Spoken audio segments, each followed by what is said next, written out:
Today I'm going to be discussing the gene expression profile assay for cutaneous squamous cell carcinoma, which is available commercially by Castle Biosciences. The gene expression profile assay is based off of tissue samples. And so for you to order the test on cutaneous squamous cell carcinomas, what you need to do is send Castle Biosciences unstained slides from a cutaneous squamous cell carcinoma tumor. It's actually quite easy to do. Once you place the order, Castle will actually go ahead and reach out and obtain the slides for you, and then within about 2 weeks you will obtain your results. The assay has been developed based off of cutaneous squamous cell carcinomas that have at least one clinical pathologic risk factor. So this means that tumors were either 2 centimeters, had perineural invasion, had poorly differentiated histology, arised in an immunosuppressed patient, among other risk factors. But it is important to know that the test was not developed based on all squamous cells, really just ones that are exhibiting some unusual features. When you send the test, you will receive a risk stratification, which will come back as either a class 1, which is the lowest risk, class 2A, which is the middle, and class 2B, which is the highest risk. Class 1 tumors have about a 6.5% risk of metastasis, while class 2A have about a 20% risk of metastasis, and class 2B have a 45% risk of metastasis.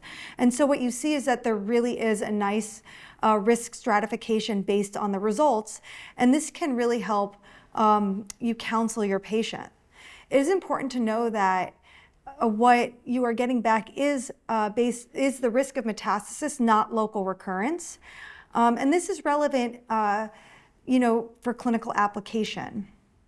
However, what's really interesting is that Castle has recently developed some data showing the application of the GEP class results for utilization for radiation therapy.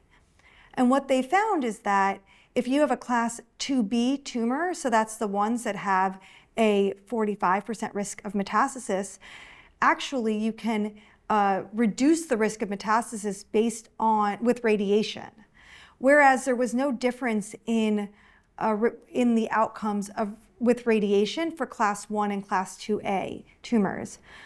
I still think we need a little bit more data to really help us use this in clinical practice for radiation, but what it does suggest is that you might be able to de-escalate treatment with a class 1 and maybe even a class 2A result. Whereas if you get a class 2B result, you may want to encourage your patient to proceed with adjuvant radiation. I do think that there is a little bit more data needed also for the Castle study. One thing I would really like to see is number needed to screen in order for us to really hone in and decide exactly who will benefit from this test. And I think that's important because we clearly know that there are some tumors that are just really risky and they don't need to have the Castle test done because we already know that they're going to be very aggressive. And on the other end, we know that there are some that are just not risky enough to warrant testing. But there is this intermediate group, and I think that's exactly what we really need to define.